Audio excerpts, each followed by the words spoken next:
안녕하세요. 김호준입니다. 18세기 중엽 포르투갈 리스본에서 대지진이 있었습니다. 인구의 5분의 1이 사망한 이 대재앙은 만성절에 일어났고 신은 언제나 최선의 세계, 최선의 상태를 유지한다는 신정론을 기반한 세계관이 지배하던 그 시절 신학자들은 신의 분노를 이야기했습니다. 이에 사상가 볼테르는 죄 없는 사람들이 죽는 것이 어찌 신의 뜻이냐고 묻죠. 훗날 사가들은 이 리스본 대지진이 신의 징벌인가를 두고 당대 사상가들이 벌였던 논쟁을 근대의 시작이었다고 평합니다. 모든 것을 하늘의 뜻으로 받아들였던 시대에서 인간의 이성과 합리가 그 역할을 대신하는 시대로 그렇게 넘어간 거죠. 자유한국당 유호의 최고위원이 포항지진을 문정부에 대한 하늘의 준엄한 경고라고 했습니다. 류 최고위원은 포항 시민이 천벌을 받았다는 게 아니라 그런 말이 아니라고 해명을 했죠. 하지만 그 논리대로 해석을 하더라도 문재인 정부에 경고하느라 포항 시민이 재해를 당한 셈이 되는 건 마찬가지입니다. 이 발상이 대한민국 보수의 현 주소입니다. 대한민국 보수에게 근대는 아직도 제대로 오지 않았다. 김원준 생각이었습니다.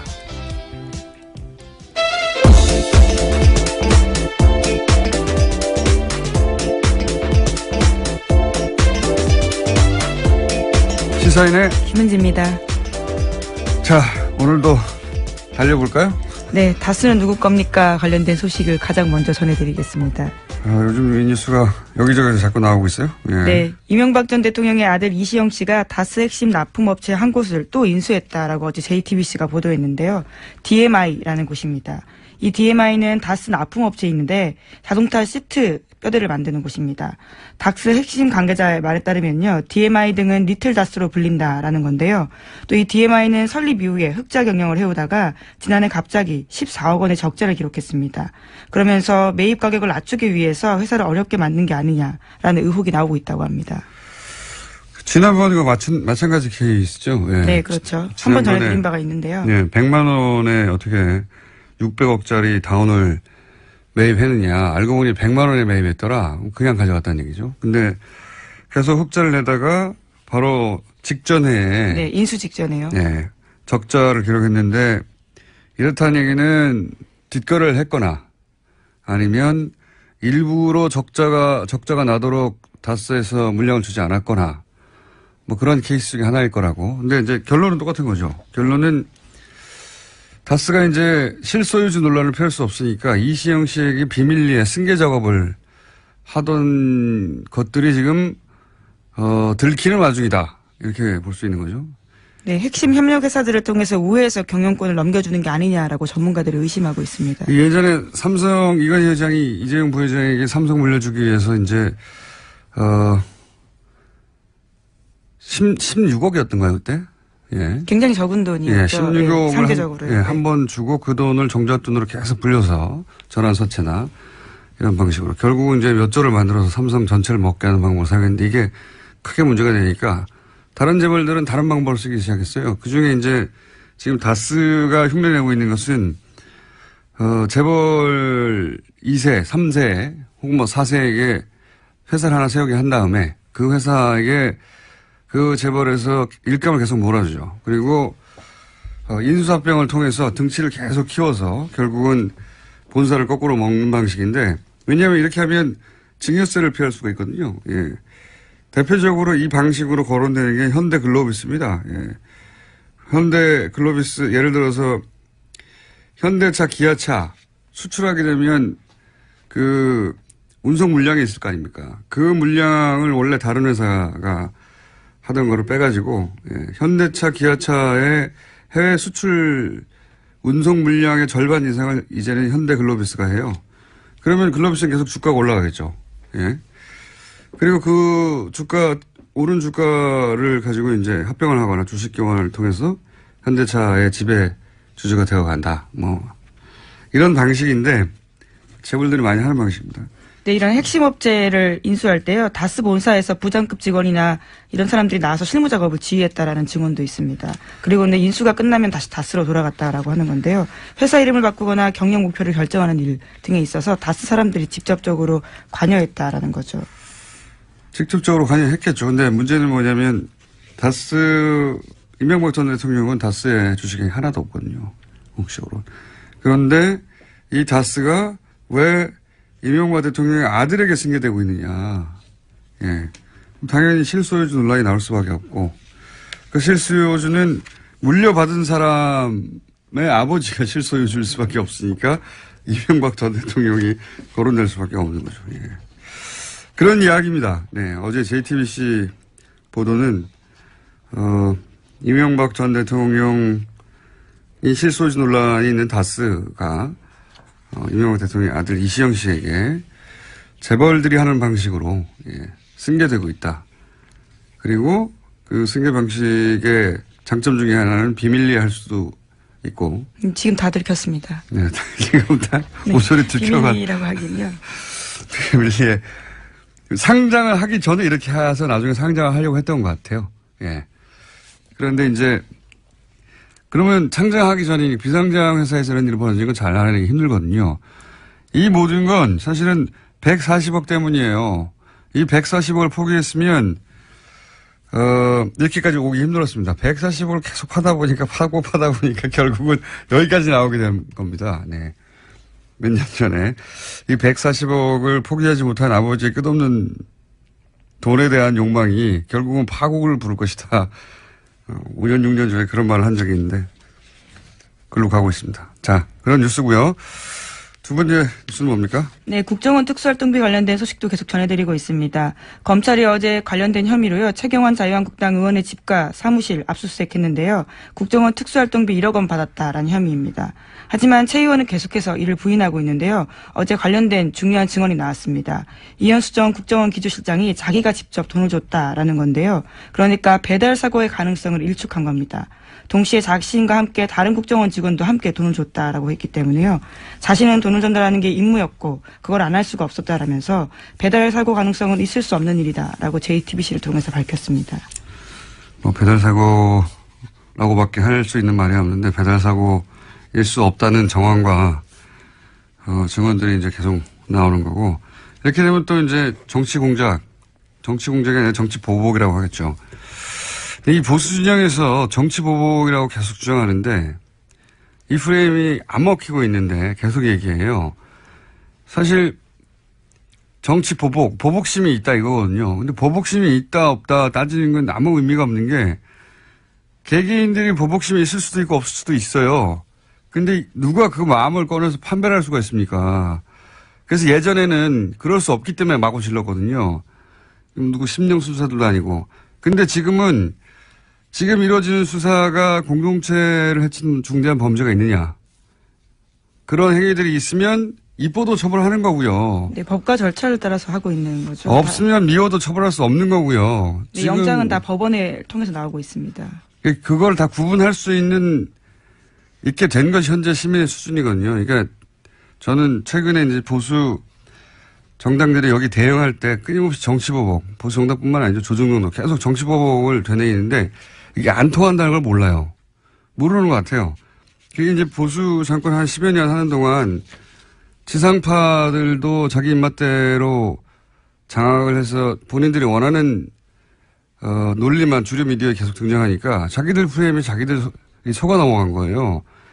그 10년 동안 일반 시민들은 사실은 굉장히 다변화된 미디어 플랫폼으로 스스로 뉴스 찾아보고 스스로 뉴스를 전파하고 그렇게 진화를 했는데 이 한 10여 년간 자기들을 보호할 거라고 생각하고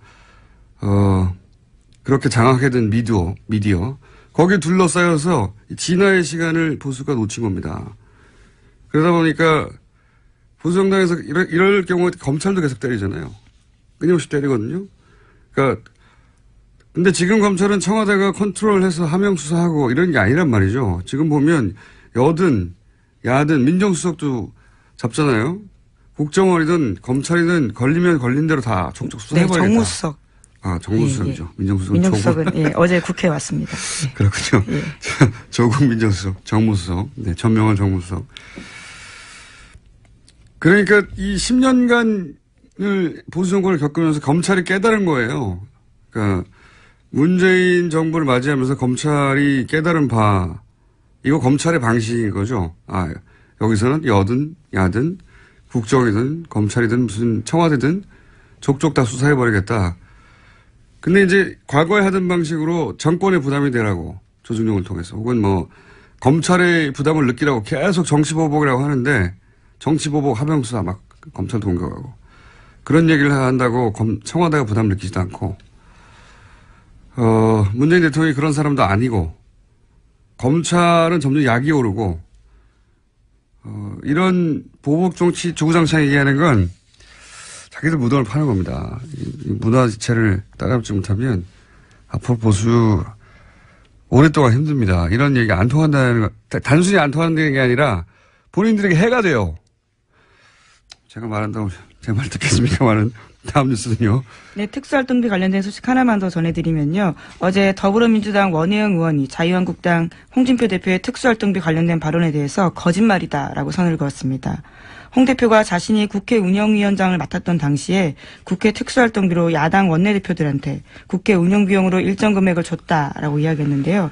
이에 대해서 원혜영 의원은 어떤 돈도 받은 사실이 없다면서 분명한 해명을 요구한다라고 밝혔습니다. 해명과 사과가 없을 경우에는 부득이하게 법적 조치도 검토하지 않을 수 없다라고 했습니다. 이거 홍준표 대표가 곤란한 지경에 처할 것 같은데요. 왜냐하면 한 4천, 5천 정도가 매달, 국회 특수활동비, 예전에 판공비라고 불렀어요, 이거. 판공비라고 불렀는데, 뭐 국회 대책비라고도 하고, 여하간, 지금 뉴스의 흐름에서 얘기하자면 특수활동비죠, 이게. 예. 특활비, 판공비라고 불렀던 돈인데, 이거가 국회 운영위원장, 이게 나온단 말이죠. 네, 여당 원내대표가 겸직을 하고 있는 자리입니다. 당시 원내대표였거든요. 당시 여당 원내대표였고 홍준표 대표가 2008년 9년. 그러니까 이명박 정부 때죠. 근데 지난 대선 후보 토론회 때 김진태 의원이 무슨 말을 했냐면 당시 후보가 홍준표 대표에게 국회 운영위원장 시절에 판공비 일부를 집에 가져간 건 문제 아니냐. 이 워딩은 김진태 의원이 한 겁니다. 예. 그러니까 이 판공비요, 말하자면. 이 판공비에 대해서 집에 가져간 건 문제가 아니냐 그랬더니 당시에 이제 당황했나 봐요. 토론회 때 뭐라고 대답했냐면 정치 자금으로 쓰고 남은 개인 돈은 집에 가져갔다. 이게 애매한 말이잖아요. 그러니까 요는 그때 이제 판공비하고 개인 월급하고 막 섞어서 쓰다가 남은 돈은 이게 개인 돈이니까 섞어 썼다는 얘기죠. 네, 이게 해명이 꼬이게 된 게요. 이 네. 홍준표 대표가 가장 예민하게 여기고 있는 성원정 리스트와 관련돼 있습니다.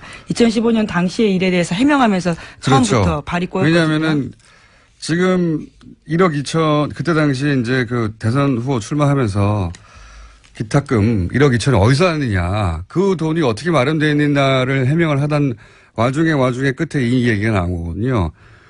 그러니까 국회 운영위원장 시절에 판공비 일부를 유용한 게 아니냐는 의혹은 당내에 있었나 봐요. 그러니까 거의 8, 9년 지난 다음에 그 얘기가 나왔겠죠. 어쨌든 이 특활비 문제가 다시 논란이 되니까 그로부터 7개월, 8개월 있다가 이제 페이스북에 올린 내용이 뭐냐면 한 4, 5천 나오는데 그중에 정책위 의장에게 정책개발비로 1,500만 원을 주고 원내 행정국에 700만 원을 주고 원내 부대표단에게 10명에게 격월로 100만 원씩 주고 그러면 매월 500만 원 썼다는 얘기거든요. 이렇게만 하고 나면 이 합이 2,700밖에 안 돼요. 그러면 1,300만 원, 5천만 원이면 2,300만 원이 비는 겁니다. 그 비는 거를 메우려고 하다 보니까 야당 원내대표들에게 줬다라고 얘기를 했는데 야당 원내대표였던 당시 원혜영 의원이 나는 못 받았다 해버리니까 돈이 비는 겁니다 지금. 1,000만 원 이상이 매달. 그래서 이 말과 대선 후보 토론회 때 이야기가 다시 이렇게 맞물리게 된 거예요. 이 얘기를 왜 안 하나 모르겠는데 그러니까 이 이야기는 단순히 지금 판공비 중에 일부를 원내대표한테 줬는데 못 받았다고 한다가 아니라 그 남은 돈을 집으로 가져간 게 문제가 아니냐는 6개월, 7개월 전에 대선 후보 토론 때 김진태 의원의 지적하고 맞물려서 남은 돈을 집으로 가져갔나 하는 의혹이 생기게 되는 이거 제가 보기에는 큰 문제가 될 수 있을 것 같습니다.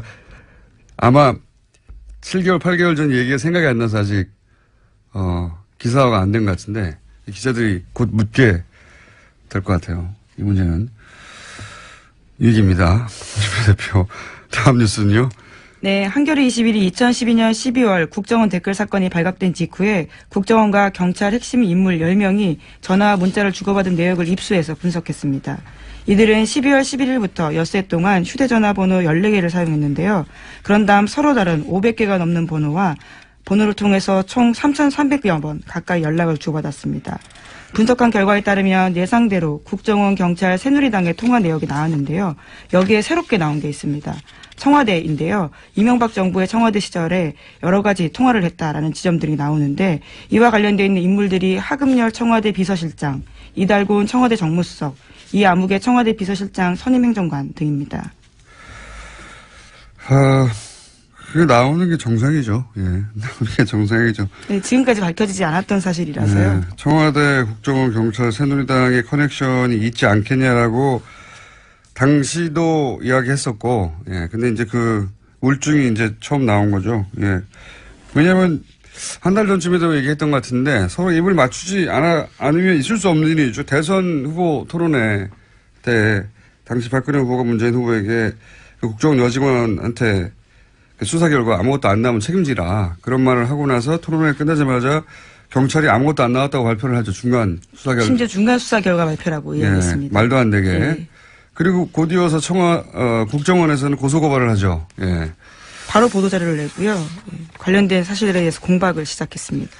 이게 1년의 순서대로 주르륵 이어진 거거든요. 예. 그거를 짜지 않고 어떻게 했겠냐. 이 사실은 저는 이게 아주 큰 수사 대상이라고 보는 것이 그랬다는 얘기는 당시에 청와대, 경찰, 국정원이 명백하게 대선에 개입한 거거든요. 선거 개입. 요 선거 개입 건만으로도 큰 건이 됩니다. 이 국정원과 청와대와 국정원과 경찰과 새누리당이 각각 한 몸으로 대선에 개입했다는 얘기잖아요. 실제 특정 사건을 아무런 혐의가 없다고 발표를 중간에 근거 없이 해버리고 국정원은 거기 고소고발을 한다고 하고 대선 후보는 거기에 맞춰서 토론을 하고 질문을 하고 이거 수사해야 됩니다. 제가 왜 이런 얘기를 꼭 하냐면 제가 아직도 거의 6년치 3도 노출로 재판을 받고 있거든요. 공직선거법 위반 혐의로 그러니까 이게 있죠. 이런 걸 보면 화가 나요. 이렇게 거대하게 선거 개입을 하고 공직선거법을 위반했는데 이 사람들은 아무도 처벌을 받지 않고 저는 아직도 재판을 받고 있다는 게. 네, 당시 청와대 인사 중에 가장 통화가 많았던 사람이 이달곤 수석이었는데요. 차문희 2차장과 엿새 동안 6차례 통화했다고 하지만 자신의 해명이 이렇습니다. 자신은 그 사람을 아예 모른다라는 거고요. 전화가 스스로 통화했나요? 뭐 모른다고 하겠죠, 다들. 네. 자, 이거 수사해야 한다. 저는 강력하게 주장하는 바고요. 네, 재수사를 해야 된다는 말씀이신 거죠. 이미 한 번 수사를 해서 관련된 내용들을 경찰청, 서울경찰청 쪽 사람들은 뭐 혐의를 턴 적이 있거든요. 네, 공소시효도 끝나서 예. 사실 제가 주장한다고 될 일은 아닌데 저는 아직도 재판 받고 있어서 이거하고 비교할 수도 없는 일인데 자, 그건 그렇고 시간이 거의 다 돼가지고 너무 길게 얘기했네요. 예. 제목을 2개 읽고 짧게 논평하고 지나가죠. 네, 그러시죠. 5.18 민주화 운동 관련돼서 계속 알려드리고 있는데요. 이번에는 5.18 민주화 운동에 북한군이 개입했던 증거라면서 극우 인사 지만원 씨가 내놓은 사진이 있습니다. 이와 관련해서 SBS가 보도를 했는데 지만원 씨가 주장했던 북한군 사람이라고 하는 것은 남한 시민이었다라고 하는 건데요. 하지만 이 사진첩은 기무사의 비공개 사진첩에 있었다라고 합니다. 이런 걸 보면 사실은 5.18 이 북한의 소행이었다고 하는 프레임, 이 프레임은 그냥 우발적으로 혹은 뭐 누군가 개인의 소신에 의해서 주장한 게 아니라 군 혹은 뭐 국정원 그 정보기관을 통해서 왜냐면은 박근혜 정부 시절에는 탈북자라고 정체를 모를 사람이 나와서 TV조선에서 종편에서 그런 주장을 많이 했습니다. 종편에서 그런 주장 되게 많이 했거든요. 예. 근데 그때 쓰였던 근거 자료로 하며 나왔던 사진이 이게 이제 기무사 비공개 사진첩에 있었다는 거 아닙니까? 그렇다는 얘기는 아마도 당시에 군이 찍은 사진, 뭐 보안사가 찍은 사진이 이 민간인에게 제공됐다는 건데 이거 뭐 지만원 씨가 기무사에 침투해가지고 뺐을 리도 없고요. 자신의 해명이 있는데요. 해당 사진은 언론사 데이터베이스에서 군 기록을 받았다. 변호사를 통해서 받았다라는 건데요. 어떤 언론사인지 변호인인지는 밝히지 않았습니다. 밝힐 수가 없겠죠. 언론사 얘기 없을 테니까 처음 나온 사진인데. 그러니까 북한 사주서를 주장하는 게 단순히 개인의 혹은 뭐 한 사람의 극우 인사가 한 말이 아니라 이렇게 국가기관들이 끊임없이 그렇게 이명박 박근혜 시절에 유포하려고 했던 공작 중의 일부였다라고 저는 보고 이것도 역시 수사 대상이다. 수사 대상 너무 많아요. 지금 서울중앙지검이 수사를 꽉 차 있는 걸로 아는데 기억해뒀다가 제가 앞으로 한 1년 동안 계속 주장할 예정입니다. 예. 수사 대상이라고 하는 거 좀 기억해 주세요. 네, 국방부 5.18 특위 같은 경우에도 37년 만에 본 문서라고 하는데요. 그것을 지만원 씨가 가지고 있었던 거죠. 말이 안 되는 거죠. 예, 5.18 단체에서도 모르던 사진을 어디서 언론사에서 샀습니까? 말도 안 되는 거죠. 또 있나요? 네, 트럼프 대통령 소식만 하나 전해드리겠는데요. 트럼프 대통령이 26일까지 추수감사절 휴가 보냅니다. 그래서 마라라고라는 리조트를 가게 되는데요. 오히려 참모들의 근심이 깊어지고 있다고 합니다. 또 협의되지 않은 트위터를 써서 오히려 문제가 생길까 걱정하고 있다는 겁니다. 트위터에 대해서는 참모진들이 인터뷰를 따로 몇 번 했어요. 예, 언론들이 계속 물어보니까 우리는 대통령을 팔로우하지 않는다. 그다음에 대통령 트위터대로 정책을 하는 건 아니다. 이런 해명을 여러 번 했어요. 여러 번 했는데 최근에도 풀려난 농구 선수를 공격해가지고 또 논란이 되지 않았습니까? 예, 중국에서 명품을 훔쳐 체포됐다가 풀려났던 UCLA 농구 선수 있는데요. 그 선수들을 향해서 그냥 감옥에 뒀어야 된다라는 트윗을 올렸습니다. 왜냐하면 선수 중에 아버지 중 한 명이요. 트럼프 대통령 한 게 뭐냐 이렇게 이야기했거든요. 거기에 대한 반박이었습니다. 그러니까 보통 이렇게 국가원수가 어떤 큰 일을 하고 그중에 일부가 불만이 있을 수 있잖아요. 그거 개별적으로 대응하지 않거든요. 예. 그런데 선수 아버지가 트럼프 한 게 뭐 있냐고 그랬더니 바로 풀려가지 말았어야 했다고. 사실 이렇게 개개인을 상대로 국민 한 사람 한 사람을 대응하는 거거든요. 이런 거 안 합니다, 절대. 이거는 동장 정도만 돼도 안 하는 거예요. 굉장히 속 좁은 사람이에요, 진짜. 속 좁은 사람이고 자기밖에 모른다는 게 정말 드러나는 게 이 얘기하니까 또 생각나는데 미국 국무부, 우리로 치면 외교부죠. 외교부에 수많은 자리가 비어 있거든요. 그래서 전직 외교부 관료들이 최근에 정면으로 트럼프를 비판했어요. 이 자리를 채우라고 도대체 뭐 하냐고. 트럼프가 거기에 대해서 말한 게 있습니다. 나만 중요할 뿐이다. 내가 있다는 게 중요하다. 내가 그 자리를 다 대신할 수 있다는 겁니다. 네. 자, 여기까지 하겠습니다. 시사인의 김은지였습니다. 감사합니다. 네. 국군 사이버사령부에 댓글 공작을 내부 고발하신 분이죠. 지난주에 이어 다시 한번 모십니다. 사이버사령부 530 심리전단 김기현 전 부이사관님 나오셨습니다. 안녕하십니까? 네, 안녕하십니까? 예. 지난주에 밝혀주셨죠. 다금바리 아이디를 사용하신. 그리고 이걸 최초로 세상에 보도한 KBS 파업 중인 이재석 기자 나오셨습니다. 안녕하십니까? 네, 안녕하세요. 예.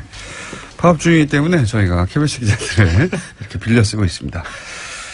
지난주 반응이 워낙 폭발적이어서 저희가 다시 한번 모셨습니다. 예. 다금바리 선생님에 대해서 격려의 메시지가 어마어마하게 쏟아졌고요. 예. 휘발유, 아이디, 소나무. 제가, 듣기로는 다음에서 활동하던 소나무를 기억하는 분들도 있더라고요. 격렬하게 활동하시는 분으로. 격렬하지 않았습니다. 네, 저는 양심을 걸고 북한에 대한 대북 심리를 했지 우리 국민한테 심리를 한 적이 없습니다. 네, 어쨌든 이 자리를 빌어서 댓글을 우리 한 요원들이 전체 그 격렬한 게 아니고 예. 이 격렬하게 한 사람들은 아마 부분적으로 제가 해서 말을 않지만은 분류돼 있어요. 아마 분류? 분류. 어떻게 분류되어 있습니까? 그러니까 일반적인 댓글 한 사람과 예.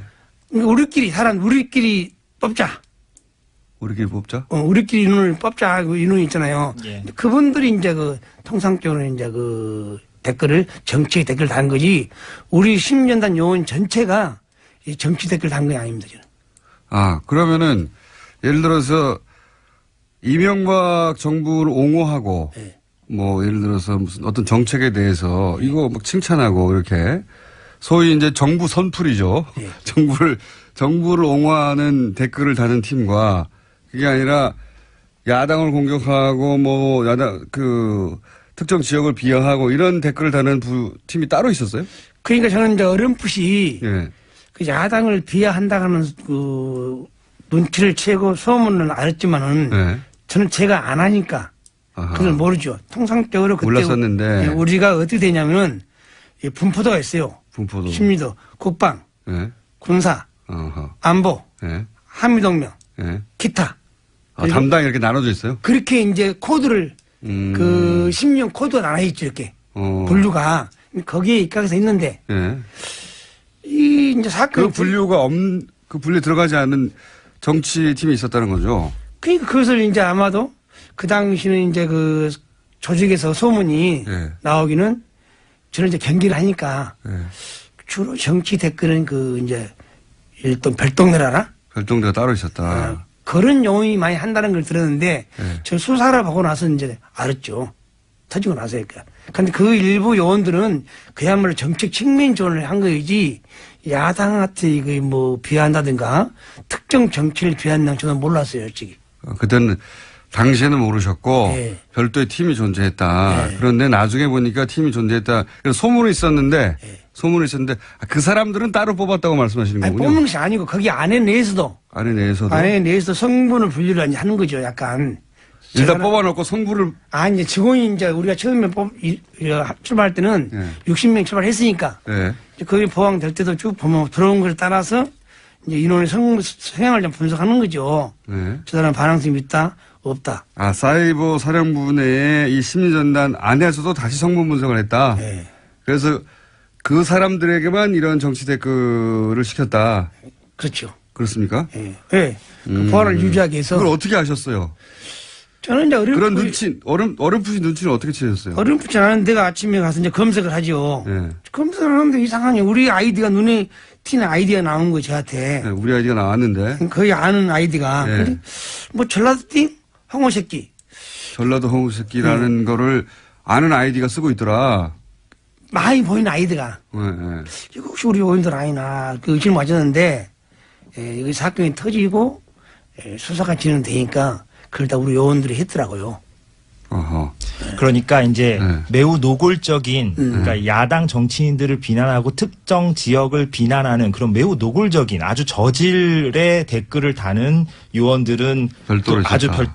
별도로 좀 관리가 돼 있었고 김 선생님 같은 경우는 일반적인 댓글. 일반적인 댓글 예를 들면 이제 제주 해군기지라든가 네. 4대강이라든가 근데 이것도 하시면 안 됩니다. 엄밀히 얘기하면 그렇죠. 그것도 본인의 정체를 숨기고 이제 하신 거라서 군이 예. 청와대 정책을 홍보하실 이유는 없어요. 없는데 표정이 또 저는 그래서 김 선생님도 이제 저한테 이제 고백하시기로는 네. 본인도 이제 그 책임에서 자유로울 수 없다라고 이제 말씀을 하신 건데 그러나 다만 이제 확실히 분명히 해둘 것은 구분해야 좀 것은 구분이 좀 필요하고 또 힘내. 김 선생님 같은 경우는 이제 아주 이제 논리적으로 이제 그런 어떤 국방부의 어떤 논리라든가 군의 논리를 이제 그 작업을 그러니까 하신 거죠. 최초에도 정책 측면이라 했지만은 군사, 예, 국방, 예, 한미 군사 동맹 예, 그런 내용만 정책 측면을 하는 거지 예. 우리가 4대강 뭐 4대강이나 뭐 예교나 그런 저 정책 측면은 본래는 내용이 없었어요. 원래는 안 했는데 없는데 점점점 그런 게 그것이 들어왔으니까 보니까 점점 퇴색에 간 것을 이유를 보니까 계속 저쪽에서 불러요. 저쪽이라 하면 청와대요? BH에서. 청와대. BH 부르면 사람들이 왔다 갔다 해요. 예. 아마 거기서 비공식적으로 점점. 오다를 받아갔지 않았느냐. 맨 처음 출발할 때는 군과 관련된 군 정책 관련된 댓글만 달았는데. 그렇죠. 제가 그 보를 쓰니까 팩트가 나오면요. 네. 국방, 네. 군사, 안보, 네. 거기다가 한미 군사 동맹. 요 영역만 하다가. 예, 하다가. 점점 일반 정책까지 넘어가기 시작했다. 네. 근데 그게 청와대로 왔다 갔다 하면서 점점 그렇게 변한 것이다. 저는 그것을 몰랐죠. 예. 보고서를 내가 그렇게 쓰니까. 네. 근데 그것이 내용을 사후에 밝혀진 걸 봐가지고는, 이것도 했구나. 그걸 느꼈고. 그러니까 다른 사람들이 어떤 댓글을 다는지는 정확하게는 몰랐군요, 서로는. 네. 그리고 네. 나한테 모 사령관이 네. 정치인들을 비하하는 것을 안 했으면 좋겠다고 그러더라고요. 정치인들을 비하는 걸 하지 말라고. 큰일 난다고. 네. 그래서 그런 말씀을 했는데 왜 이 사건이 터지는 걸 이해를 못 하겠어요, 지금도. 일부, 그러니까 아주 내밀하게 진행된 거군요. 그러니까 사령관도 모르게 네. 일부 저쪽과 라인을 꽂아서 했지 않냐. 그런 의심이 가더라고요. 저희 사령관이 그래서 진짜 나한테 그러더라고요. 나도 김 선생, 김광진 그런 정치인 안 했으면 좋겠어. 김광진. 예. 그거 안 해서 분명히 들었어요. 그렇게 안 했는데 이것이. 야당 국회의원 공격하고. 네, 안 하지 했으면 마. 좋겠다. 정치에 오래된 사항은 하지 말라는 걸 분명히 들었는데. 네. 그것이 어떻게 진행되는 걸 모르겠어요. 그러면 그 일을 했던 사람들 나중에 알고 보니, 요 사람을 했구나. 그런 사람들은 어떻게 선발된 거라고 보십니까? 아마 그 안에서, 이제 선발된 인원은 네. 그냥 일반적으로 뽑습니다. 아니, 제 말은, 네. 그 일을 하는 사람만 따로 했다고 하셨잖아요. 그것이 아니고, 네. 이거 뽑대 인원 선출해가, 우리 인원이 조직원이 있는데, 네. 거기서 이제 그 일가 업무 시간 좀 파트했죠. 저는 지원 업무, 네. 또 검색 업무, 네. 작전 업무, 미디어 업무가 있잖아요. 네. 그럼 통상적으로 작전 업무를 담당한 30명이가 했지 않나. 그 30명을 어떻게 선발했냐 이 말이에요. 제 말은. 그 요원들인데. 예. 그 안에서 어떻게 뽑았냐 이거죠 다시. 아무래도 이제 충성심이 좀 높아 보이고 말하자면 김 선생님처럼 좀 이렇게 쓴소리를 하는 사람이 아닌 사람들로 그래서 이제 최근에 언론 보도가 된 게 이제 우리 편이라는 단어가 이제 그런 맥락에서 이제 나온 거 아니겠습니까? 이제 우리 편을 뽑아야 된다라는 맥락도 말을 잘 듣고 이제 어떤 쓴소리를 내지 않는 요원들 중심으로 지금 말씀하신 게 이제 2대, 그러니까 530 심리전단 안에 조직이 이제 1과 1대, 2대, 3대, 5대 이렇게 이제 구분이 되어 있는데요. 이건 뭐 아주 구체적으로 들어가는 내용이긴 합니다만 그 중에 이제 2대 그 조직이 그런 어떤 매우 전문적인, 제가 궁금한, 거기까지 이제 알아듣는데 제가 궁금한 것은 심리전단에 이제 뽑혔다는 자체가 그런 충성심이나 이런 거 확인된 다음에 온 건데 그 안에서 다시 어떻게 뽑았냐는 거죠. 김 선생님 모르시는 거 보면 본인은 그런 시험을 본 적이 없는 거 아니에요? 그 안에 들어가는. 이제 조직을 모르니까 조직이 만약 100명이다. 네. 그럼 100명이 있으면은 10년을 수용하게 해서 세부 내용도 있죠. A, B, C, D인데 B 직원들. 네. B 직원들이 이제 거기 좀 많이 관여했는 거예요. 내가 왜 얘기하냐면 통상적으로 이 보고서 쓸 때는 네. 국방, 군사, 안보, 한미 군사 동맹을 썼는데 어떻게 그 청와대 보고할 때 그런 보고서 나왔냐 얘기하니까. 그러니까 본인이 모르는 코드로 작업한 사람들이 있었다는 거잖아요. 네. 보고서를 쓸 때 보니까 이거 누가 어떻게 작업했지? 제가 궁금한 건 그 30여 명의 이 팀은 그 안에서도 어떻게 선발했냐 이겁니다. 제가 궁금한 건 선생님은 왜 못 들어가셨어요 거기에? 저는 그게 높은데 못 가지 그러니까. 어떤 특정 시험을 본 것이 봤다거나 아니고. 이런 건 아니고 아니고. 그 2대의 그 조직원들이 예. 그 활동을 어떻게 하게 된 거죠. 결과적으로. 주도적으로 그렇게 하게 된 겁니다. 그 혹시 2대 대장을 필두로 해서. 무슨 뭡니까? 특별청 신원조회를 해가지고 그 안에 특정 지역만 선발한다든가 아니면 특정 대학만 선발한다든가 근데 그 당시 볼 때 그 예. 작전 담당하고 우리 이제 단장하고 그 요원들 면담을 많이 하더라고요. 면담하고 쭉 관찰해가지고 네. 여기는 보안이 유리되겠다.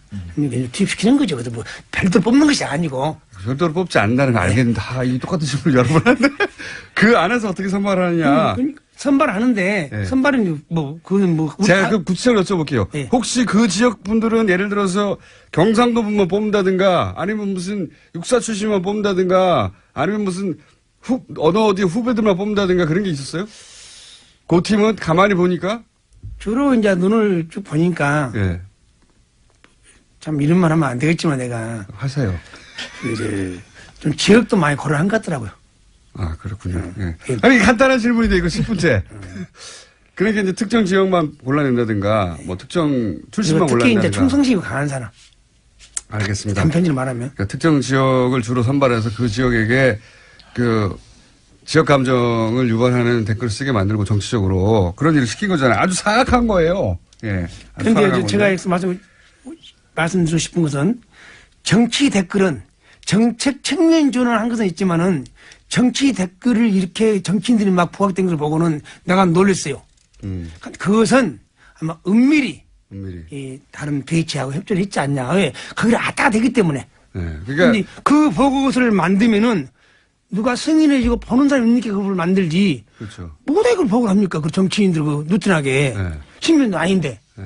그럼 그건 내가 봤을 때는 그 정황으로 봐서는 반드시 뭐 김강진이나 야당 의원들 폄하한 것은 오다를 받았고 했지 국방부 장관이나 전화 오다한 건 없는 거 아닙니까? 그러니까 국방부 혹은 심리전단이 스스로 판단해서 정치 댓글을 단 게 아니라 정치 댓글은 본인의 경험상 틀림없이 청와대 오다에 의해서 실시했을 것이다. 그렇죠. 왜냐하면 네. 청와대를 왔다 갔다 하는 내용을 봤으니까. 난 알겠습니다. 지금이라도 그분들이 장관님을 무시하고 지휘체계를 무시하면서 PH를 다녔기 때문에 나는 PH에서 누가 불러서 거기를 갔다.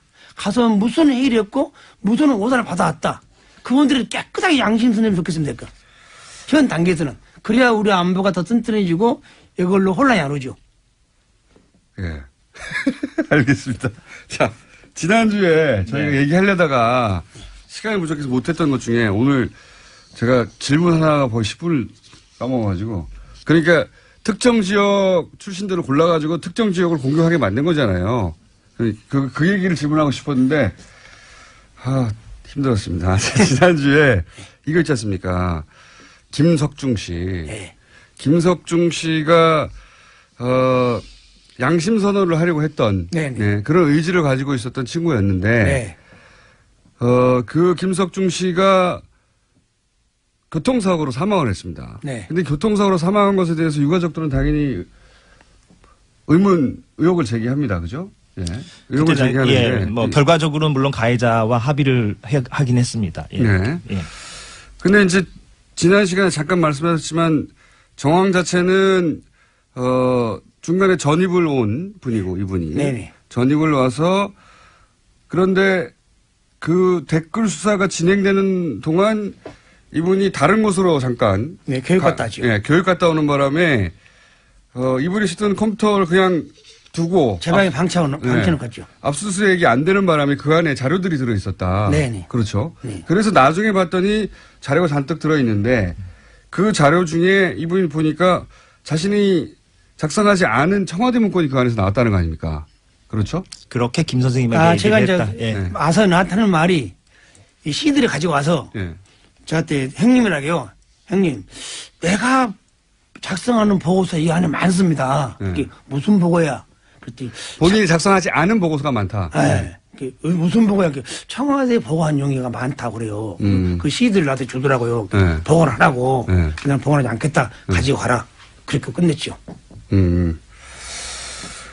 그리고 나서 이제 이분이 내부 고발자로 지목이 됐다면서요. 네. 네. 그래서 괴로워하고 그러다가 이분을 다른 곳으로 전출을 보냈다면서요.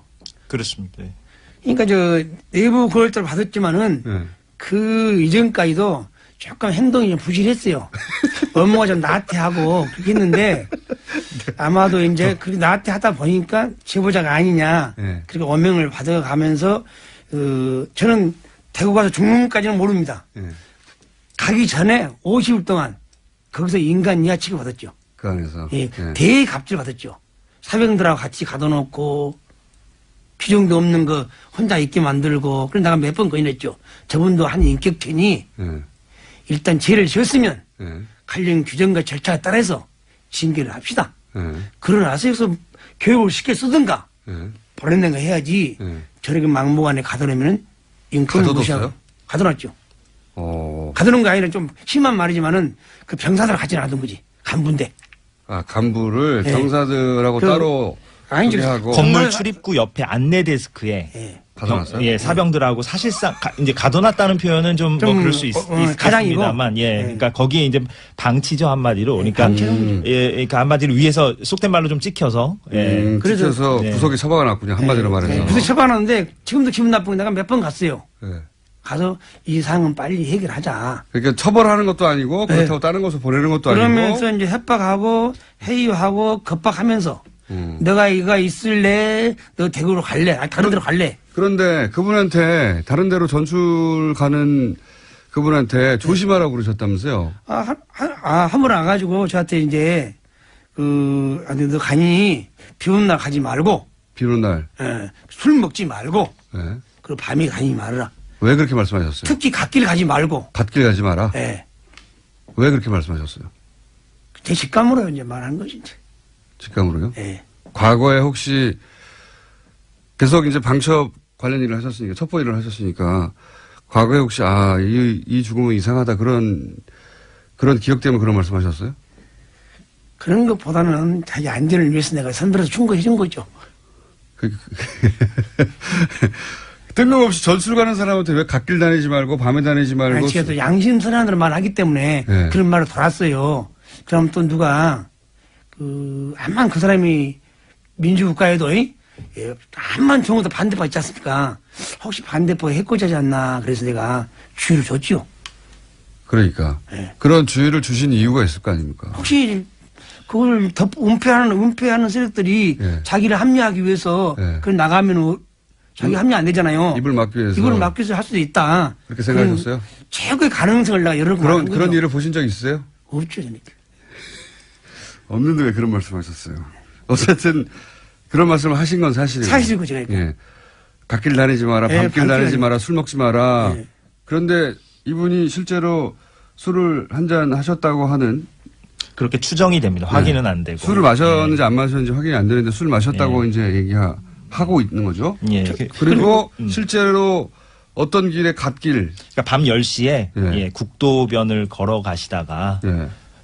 그 경북 경산시 하양읍의 국도변을 걸어 가시다가 이제 차에 걱정하신 갇혀서. 대로 됐어요. 그리고 저도 이제 그 당시 이제 좀 이렇게 자유를 제한시켜 놨잖아요. 네. 그 당시에도. 네. 그래서 지인들을 만나면, 고향 사람 만나면요. 똑같은 말이에요. 갓길 가지 마라. 산에 혼자 가지 말라고요. 산에 혼자 가지 마라. 네. 뭐 아시는 게 있나 본데 과거에 의심 가는 사건들이. 아니, 전혀 없습니다. 근데 이 사건 자체를 좀 취재를 해보면 네. 지금 말씀하신 대로 국도변에서 예. 지금 경찰 얘기로는 근데 이제 경찰도 아는 게 별로 없는 게 헌병대가 수사를 담당해가지고 그죠? 그러니까 사건 다음 날에 네. 이제 군무원이 숨진 사건이니까 네. 헌병대가 현장에 와서 현장 조사를 하고 그랬죠. 그래서 이제 사실상 이제 인계가 된 거죠. 헌병대 쪽으로. 예, 경찰이 이제 당일날은 사건 당일날은 이제 당연히 신고 접수를 하고 예. 예, 그렇게 하긴 했습니다만 헌병대가 인계를 했는데 네. 하양에서 대구 방향 국도 편도 2차선에서 네, 편도 2차선입니다. 편도 2차선에서 지금 가해자의 진술에 의하면 길 한가운데를 걷고 있었다는 거죠. 그렇죠. 그러니까 좀 이렇게 옆으로 이렇게 좀 밀착해서 걷는 게 아니라 그러니까 지금은 인도가 있는데 그 해당 국도에 근데 그때 당시에 인도 자체가 없었던 길이었습니다. 그때 인도가 없는 2014년 사고가 났을 당시에는 그래서 인도가 없는 국도를 이제 걷다 보면 보통 이제 잘 안 걷는 길이죠, 당연히. 사람들이 잘 안 걷는 그런 국도였는데 거기를 이제 걷다가 이제 그 사고 차량이 이제 사고를 근데 이제 이것도 다 그 가해 차량의 운전자 진술에 근거한 것이고 물론 그렇습니다. 그 국도 한가운데를 이분이 왜냐면 그 인근에 이제 사람들 얘기를 들어보면 거기는 사람이 걷는 길이 아니다. 인도가 없는 길이니까. 네. 예. 그래서 인도가 아예 없기 때문에 그렇다면 도로 한가운데로 걸었다는 얘기가 되는 거거든요. 도로 한가운데로 걸어가다가 차에 받쳐 사망했다. 예. 라고 얘기하는 중입니다. 근데 그게 사실인지 아닌지 따지기가 힘들어요. 지금은. 예, 거기에 이제 뭐 CCTV가 있는 것도 아니기 때문에 일단은 그렇게 이제 결론이 난 상태입니다. 김기현 소장님, 이재석 기자였습니다. 10년 하는 동안 지상파들도 자기 입맛대로 장악을 해서 본인들이 원하는 논리만 주류 미디어에 계속 등장하니까 자기들 프레임에 자기들이 속아 넘어간 거예요. 그 10년 동안 일반 시민들은 사실은 굉장히 다변화된 미디어 플랫폼으로 스스로 뉴스 찾아보고 스스로 뉴스를 전파하고 그렇게 진화를 했는데 이 한 10여 년간 자기들을 보호할 거라고 생각하고 그렇게 장악해둔 미디어 거기에 둘러싸여서 진화의 시간을 보수가 놓친 겁니다. 그러다 보니까 보수 정당에서 이럴 경우에 검찰도 계속 때리잖아요. 끊임없이 때리거든요. 그러니까 근데 지금 검찰은 청와대가 컨트롤해서 하명 수사하고 이런 게 아니란 말이죠. 지금 보면 여든 야든 민정수석도 잡잖아요. 국정원이든 검찰이든 걸리면 걸린 대로 다 족족 수사해버리겠다. 네, 정무수석. 아, 정무수석이죠. 예, 예. 민정수석은 민정수석은 예, 어제 국회에 왔습니다. 예. 그렇군요. 예. 조국 민정수석, 정무수석, 네, 전명환 정무수석. 그러니까 이 10년간을 보수 정권을 겪으면서 검찰이 깨달은 거예요. 그러니까 문재인 정부를 맞이하면서 검찰이 깨달은 바, 이거 검찰의 방식인 거죠. 아, 여기서는 여든 야든 국정이든 검찰이든 무슨 청와대든 족족 다 수사해버리겠다. 근데 이제 과거에 하던 방식으로 정권의 부담이 되라고 조중용을 통해서 혹은 뭐 검찰의 부담을 느끼라고 계속 정치보복이라고 하는데 정치보복 하명수사 막 검찰도 공격하고 그런 얘기를 한다고 청와대가 부담을 느끼지도 않고 문재인 대통령이 그런 사람도 아니고 검찰은 점점 약이 오르고 이런 보복 정치 주구장창 얘기하는 건 자기들 무덤을 파는 겁니다. 이 문화 지체를 따라잡지 못하면 앞으로 보수 오랫동안 힘듭니다. 이런 얘기 안 통한다는 거, 단순히 안 통한다는 게 아니라 본인들에게 해가 돼요. 제가 말한다고 제 말 듣겠습니까만은 다음 뉴스는요. 네, 특수활동비 관련된 소식 하나만 더 전해드리면요. 어제 더불어민주당 원혜영 의원이 자유한국당 홍준표 대표의 특수활동비 관련된 발언에 대해서 거짓말이다라고 선을 그었습니다. 홍 대표가 자신이 국회 운영위원장을 맡았던 당시에 국회 특수활동비로 야당 원내대표들한테 국회 운영비용으로 일정 금액을 줬다라고 이야기했는데요. 이에 대해서 원혜영 의원은 어떤 돈도 받은 사실이 없다면서 분명한 해명을 요구한다라고 밝혔습니다. 해명과 사과가 없을 경우에는 부득이하게 법적 조치도 검토하지 않을 수 없다라고 했습니다. 아, 이거 홍준표 대표가 곤란한 지경에 처할 것 같은데요. 왜냐하면 한 4천, 5천 정도가 거나 뭐 그런 케이스 중에 하나일 거라고. 근데 이제 결론은 똑같은 거죠. 결론은 다스가 이제 실소유주 논란을 펼 수 없으니까 이시영 씨에게 비밀리에 승계 작업을 하던 것들이 지금 들키는 와중이다. 이렇게 볼 수 있는 거죠. 네, 핵심 협력 회사들을 통해서 우회해서 경영권을 넘겨주는 게 아니냐라고 전문가들이 의심하고 있습니다. 예전에 삼성 이건희 회장이 이재용 부회장에게 삼성 물려주기 위해서 이제 16억이었던가요 그때? 예. 굉장히 적은 돈이었죠. 예, 16억을 상대적으로. 한 번 주고 그 돈을 종잣돈으로 계속 불려서 전환사채나 이런 방식으로 결국은 이제 몇 조를 만들어서 삼성 전체를 먹게 하는 방법을 사용했는데 이게 크게 문제가 되니까 다른 재벌들은 다른 방법을 쓰기 시작했어요. 그 중에 이제 지금 다스가 흉내내고 있는 것은, 재벌 2세, 3세, 혹은 뭐 4세에게 회사를 하나 세우게 한 다음에 그 회사에게 그 재벌에서 일감을 계속 몰아주죠. 그리고, 인수합병을 통해서 등치를 계속 키워서 결국은 본사를 거꾸로 먹는 방식인데 왜냐하면 이렇게 하면 증여세를 피할 수가 있거든요. 예. 대표적으로 이 방식으로 거론되는 게 현대글로비스입니다. 예. 현대글로비스 예를 들어서 현대차, 기아차 수출하게 되면 그 운송 물량이 있을 거 아닙니까? 그 물량을 원래 다른 회사가 하던 거를 빼가지고 현대차, 기아차의 해외 수출 운송 물량의 절반 이상을 이제는 현대글로비스가 해요. 그러면 글로비스는 계속 주가가 올라가겠죠. 예. 그리고 그 오른 주가를 가지고 이제 합병을 하거나 주식 교환을 통해서 현대차의 지배 주주가 되어 간다. 뭐, 이런 방식인데, 재벌들이 많이 하는 방식입니다. 네, 이런 핵심 업체를 인수할 때요, 다스 본사에서 부장급 직원이나 이런 사람들이 나와서 실무 작업을 지휘했다라는 증언도 있습니다. 그리고 근데 인수가 끝나면 다시 다스로 돌아갔다라고 하는 건데요. 회사 이름을 바꾸거나 경영 목표를 결정하는 일 등에 있어서 다스 사람들이 직접적으로 관여했다라는 거죠. 직접적으로 관여했겠죠. 근데 문제는 뭐냐면 다스 이명박 전 대통령은 다스의 주식이 하나도 없거든요. 공식적으로. 그런데 이 다스가 왜 이명박 대통령의 아들에게 승계되고 있느냐. 예. 당연히 실소유주 논란이 나올 수밖에 없고, 그 실소유주는 물려받은 사람의 아버지가 실소유주일 수밖에 없으니까 이명박 전 대통령이 거론될 수밖에 없는 거죠. 예. 그런 이야기입니다. 네. 어제 JTBC 보도는, 이명박 전 대통령이 실소유주 논란이 있는 다스가 이명박 대통령의 아들 이시영 씨에게. 안녕하세요. 김호준입니다. 18세기 중엽 포르투갈 리스본에서 대지진이 있었습니다. 인구의 5분의 1이 사망한 이 대재앙은 만성절에 일어났고, 신은 언제나 최선의 세계, 최선의 상태를 유지한다는 신정론을 기반한 세계관이 지배하던 그 시절, 신학자들은 신의 분노를 이야기했습니다. 이에 사상가 볼테르는 죄 없는 사람들이 죽는 것이 어찌 신의 뜻이냐고 묻죠. 훗날 사가들은 이 리스본 대지진이 신의 징벌인가를 두고 당대 사상가들이 벌였던 논쟁을 근대의 시작이었다고 표합니다. 모든 것을 하늘의 뜻으로 받아들였던 시대에서 인간의 이성과 합리가 그 역할을 대신하는 시대로 그렇게 넘어간 거죠.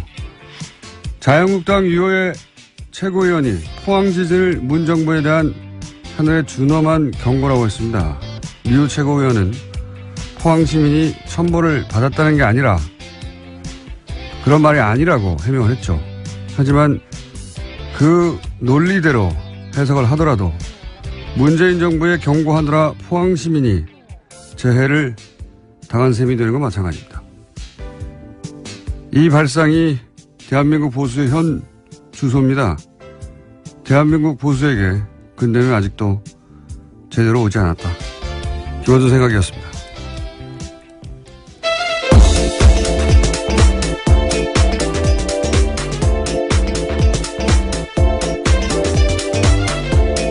시사인의 김은지입니다. 자, 오늘도 달려볼까요?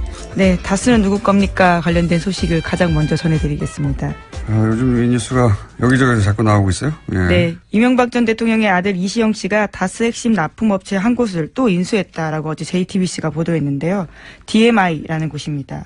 이 DMI는 다스 납품업체에 있는데 자동차 시트 뼈대를 만드는 곳입니다. 다스 핵심 관계자의 말에 따르면요, DMI 등은 리틀 다스로 불린다라는 건데요. 또 이 DMI는 설립 이후에 흑자 경영을 해오다가 지난해 갑자기 14억 원의 적자를 기록했습니다. 그러면서 매입 가격을 낮추기 위해서 회사를 어렵게 만든 게 아니냐라는 의혹이 나오고 있다고 합니다.